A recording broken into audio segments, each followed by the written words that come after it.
Karađorđu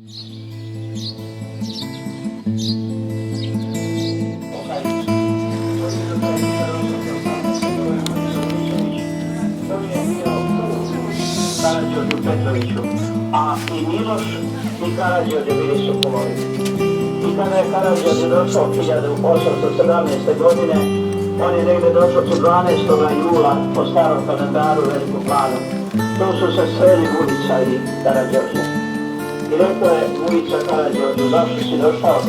Kaže da podigram ustanak. Kaže vrati se. Tu je zastava reč. Vujica je otišao za Palanku, a ovaj je kroz šumu došao u Radovanjski lug.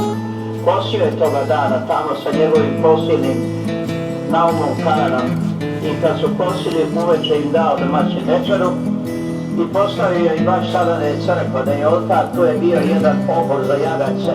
Tu su oni presedeli na stolicama.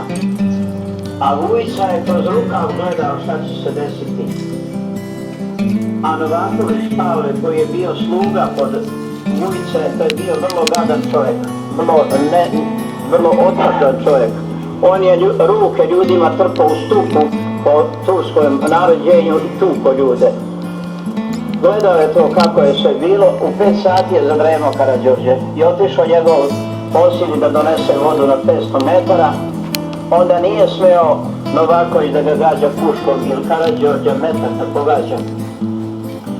Nego je razmako 2-3 pročca i sikirom je ubio Karađorđe.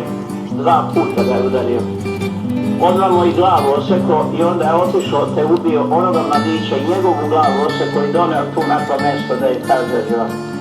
Kad se završilo ubistvo, onda je Vujica pokupio sve te stvari Karađorđeve što su bile.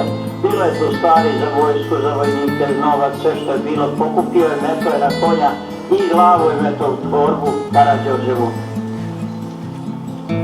I pošli su i kad je pošao uzbrdo, vidio je da kaplje krv. Malo je zastao Vujica i pogledao kako ta vruća krv kaplje kroz tu nesrećnu torbu.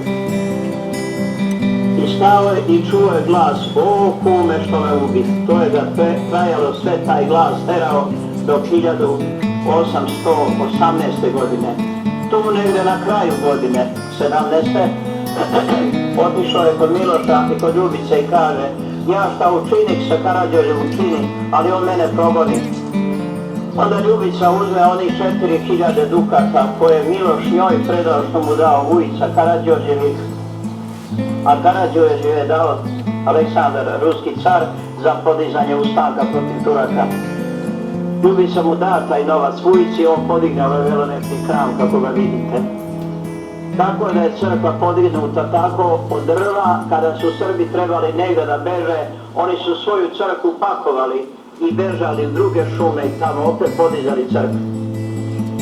Po 2 brvna su u zidu tamo i tamo nema eksera, tamo je samo klinovi, gore su ekseri i tako je crkva pokajnica posvećena Svetome Ocu Nikolaju, prenos moštiju koji se slavi 9. maja i 22. po ovome. Ovu gore gredu koju vidite visoku i tvrdu tamo gore, to su postavili što Turci sa konjima ulazili u crkvu, tako da nisu mogli ovo dalje otići. Ovaj ikonostas koji vidite ovdje gore, to su svetli apostoli koje je jedan monah iz Ografa manastira od Svete Gore sa sve biljnom bojom radio. Nije onda imalo tih hemikalija, nego je biljna od bilja, od trava, koje čega, i on je te apostole naslikao. Samo krajna ikona je Svetog velikomučenika Georgija, nju je polako da pada. Krov je se odozgo tako obrušao sve do 1955. godine. Onda dođu stari ljudi, misionari vladike Nikolaja Velimirovića i otvori vladika Hrizostom manastir za te ljude i oni su tu sedeli. U tome vremenu je došao i zakon da se zaštite kulturni spomenici.